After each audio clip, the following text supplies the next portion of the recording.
Oh my goodness. Can you believe it, Juan? A Mexican provisional pole? I mean, I know they're used to driving in hectic conditions over there in Mexico. Whoa, whoa, whoa. Calm down, Marco Helmet. Calm down. Let's not put our opinions out there in the public. I still can't believe he tweeted that. But No way. oh my goodness, what an insane qualifying. Perez, crazy fast Q3 last lap. I mean, he even said it himself, he probably couldn't redo a lap that good. It was insane, absolutely perfect in those cars. So hats off to the man of the hour, most interesting man in Mexico right now, For sure. His Perez. his advertisements right now. I was just on Instagram. Every company he endorses is sponsoring ads right now. They are going absolutely nuts. Oh yeah. First Mexican ever on pole. Really awesome stuff. Really great lap to beat out the Ferrari engines. I really thought they had this in the bag for a 1-2. Oh yeah, I mean, it was like shocking how fast. I don't think either of the Ferrari drivers expected him to outpace him, even by just a little bit. But that Yeah. is a great start for this race. So Because you, it's actually kind of funny because Leclerc, they asked them post race, they're like, "Hey, so did you expect to be beaten out by a Red Bull?" And he was just devastated. He was like, "No, I actually didn't. I was gonna do this race. I was gonna be on pole. I'm gonna win the second race in a row." So he seemed like just it caught them by surprise that Paris put in such a good lap. yeah, I mean, it fantastic, great to watch. I love seeing it. This is if they can keep it up the race pace wise, it's gonna be a great race, especially around this track. But we got to talk about the good and the bad. Yeah, Verstappen just could not get the power down when he was going through those windy turns. It looked like wasn't there. he was just like a quarter of a second off from really getting full throttle, and he was getting too much spin up on those curbs. And I'm Hmm. glad he didn't spin, and he wasn't obviously doing as bad as other people, but it was just that, quarter second of not being full power, not being able to get that pace down. It put him P4. Yeah, yeah, I thought that was super shocking too. If Perez can get on P1, Verstappen can 1,000% get up there. So I think maybe it was just something of an imbalance with the car. He didn't feel whole with it, and so it just led to him being zero point 0.2 seconds slower on that last lap. Yeah, and I mean, we gotta say right now, first through fourth is insanely close. Yeah, I yeah, mean, they're within zero point 0.2 of each yeah, other.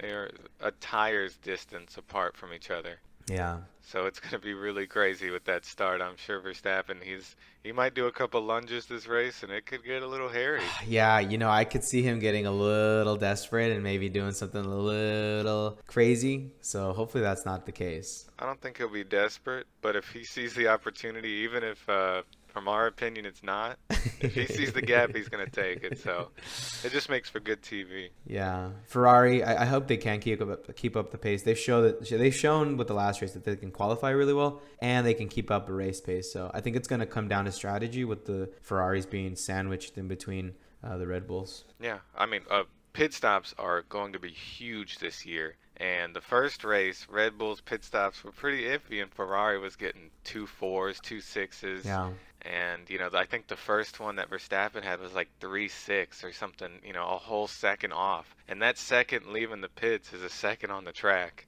And I mean, with races this tight, it's going to be really close, and they need to step that up. But the issue with Ferrari last year was their race pace. They could qualify really well, and when they did get in the top three, it's like halfway through the race, they just started trickling back and yeah, they slowing down and completely not lost it. keeping it up. Yeah. So one race in, they did really well. Let's see how the rest of the season goes. Hopefully they don't revert to it midway through where they Hmm. have these great qualifyings and then just cannot keep up.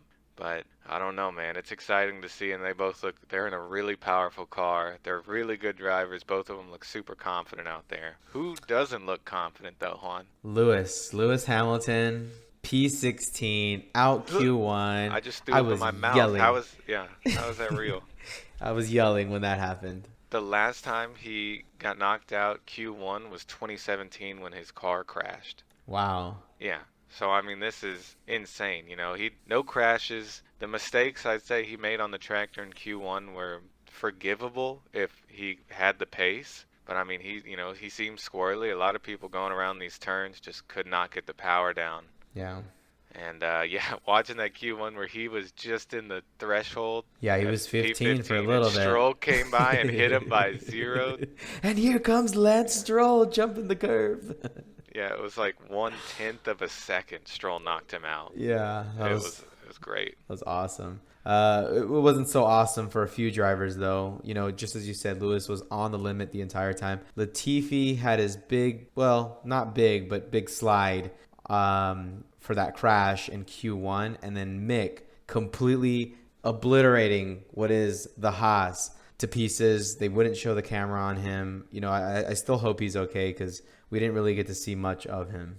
Yeah, I think he's going to be all right for the race. I mean, with the requirements each year that go forward, these cars get safer and safer. And you saw when they picked it up, if you watched the race, it literally split in half, but the chassis in him was as solid as can be. All four tires blown to bits, suspension, carbon fiber all over the road, but where he Yeah. was sitting, his shell looked completely solid. No bumps, spins, nothing like that. So, I mean, I'm sure the G-forces will not feel good in the morning. It probably Yeah. felt like he got hit by a train, but You know, that's why I think he's not going to race tomorrow. Think of Max, you know, that he was super sore for a few days, and so I just don't see Mick participating tomorrow, and you can't stick another race because they have to at least practice or participate in a practice, I believe. So yeah. I think Haas is just going to have one car tomorrow. No, with Schumacher starting ahead of Lewis Hamilton, I think it would be a shame for him to not start this race. I mean, this is a push through the pain kind of moment. He's a Yeah. competitor. They're all, they all want to win, and this is his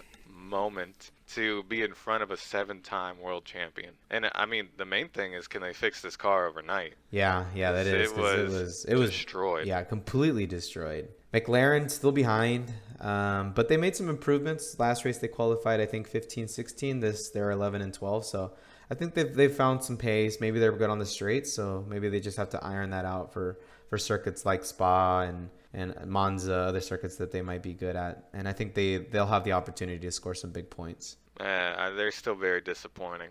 Yeah, unless they can 1-2 again at Monza, that they're going to be in the back of the midfield because I'm just not seeing any crazy improvements from them. And Yeah. Ricardo is definitely lacking. Yuki had some problems, but I think it's going to make for a pretty interesting race because I think it's going to be kind of like a Perez situation last time where he kind of ended up at the back and he has a really solid car. So he should be able to kind of push that pack a little bit. Oh yeah, and Yuki is a pretty good at the start. He overtook four people in the first lap last race, so I could see him if he gets the opportunity, he's gonna take it. I hope his car stays up, and I mean it'd be crazy to see him get points, but I think if he has a solid race and just survives, we called it for qualifying that there's gonna be red flags. I'm gonna call it again and say there's gonna be at least one red flag One for red this flag. race. Yeah, when the tires are given out or something like that. Yeah, because People are even gonna though they misjudge it. they widen this track, but I mean it is still so tight and so fast, it's ridiculous. Yeah. Watching them on those live cameras, like, and especially over the top of them,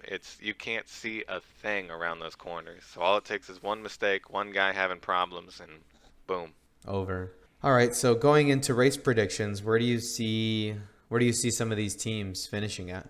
I mean, obviously we're looking at Red Bull versus Ferrari, man. This is the dream right here. This is the movie. Alpine had a super solid outing. I could see them, if they keep up the race pace, 5-6. Yeah. Alpine. Mercedes, it's going to be tough. I'm sure Lewis could sneak in some points. I don't think he has the power to get up to like top 5, but I could see him being 8 or 9, just having a decent race. Who's the other guy? The other guy that races for Mercedes? What's his name again? George Russell? Oh yeah, he's a nobody. He had a solid outing though. Yeah, he's pretty good. I could see him holding off the midfield for a while, holding off Bottas. He already outqualified Lewis Hamilton, so that's no longer going to be a question anymore. Yeah, everybody's probably going insane. No, I could see him doing fine. I don't think he's going to be top 5 this weekend. Yeah, I think Bottas looks good. I think the Alpine looks good. Magnussen, honestly, was putting in some extremely strong times as well. So I think if he can outrace some of the people ahead of him, he'll be in a really good position because there's no way the McLaren and the McLarens behind Magnussen are going to be able to do much. They're just not that fast. Oh yeah, this is going to be a drive to survive kind of race. Hopefully nothing happens near the track. I am really hoping that we can kind of keep it a clean and steady race, and hopefully no red flags. I don't mind a quick yellow or something like that, but I really don't want to see somebody's car obliterated like we saw with Mick. Yeah, I mean, besides the danger of it all. It does ruin the consistency of a race and the Yeah. intensity of it. Yeah. But I just think with a track like this, even with the widening they've done, it's dangerous. It's crazy dangerous, especially with 20 cars out there. Do you think Lewis Hamilton's going to crawl back up to the top a little bit? You think he's going to end up in the points? I think I he think he's going will. to end up in the points for sure. Yeah. Yeah, there's no doubt in my mind. He's just too good of a race car driver, and they'll work out some kinks, whatever they can, until, Sunday. But I don't see him getting past P6 unless, like you said, there's huge issues. It's going to hurt a lot for him, but I'm Yeah. sure he's not going to give up, obviously. He's going Definitely to not. push every single person, and if he gets that car figured out just a little bit better, he is going to be overtaking people. Yeah. So my predictions is P1 is going to go to Ferrari. It's just going to be a toss-up. I'd like to see Sainz. I got his hat, man. Signs. Yeah. I think Signs would be a really good P1. Yeah, P2. Doing a little wild card here. I think Verstappen. I hope they get their times figured out with pit stops, because if they do, I think he's an easy P2. He's just so fast middle of the race. And if they can hold their tires, get good pit stops, not make any big accidents or mistakes, solid P2, it's going to be a good fight either way. And And then, P3? P3, who cares about the rest, dude? It's all about 1 and 2. If you ain't Yeah. first, you're last. No, I could see Perez. He's always going to be the number 2 driver, I think. So if they're really close, I don't see Perez being able to hold off Verstappen.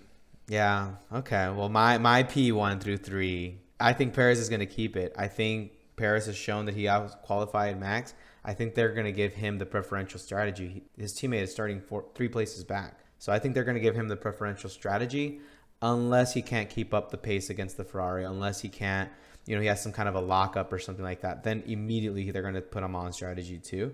But I think it's going to be P1 for either Perez or Leclerc. Leclerc really, for me, he's really showing that I didn't really think he was hot shit, but he's showing that he is. Yeah. He's consistently beating Sainz, and Sainz is a really good driver. When you get him in one of the best cars, he'll prove it. For sure. So I think it's going to end the way that it is right now. I think it's going to be a P1 Perez, P2 Charles, and a P3 or Sainz. Okay. All right, we'll see. And then Yuki comes in from P20 and outguns And everybody. wins the race. Yeah. Well, let's see y'all after the race. We'll make an episode.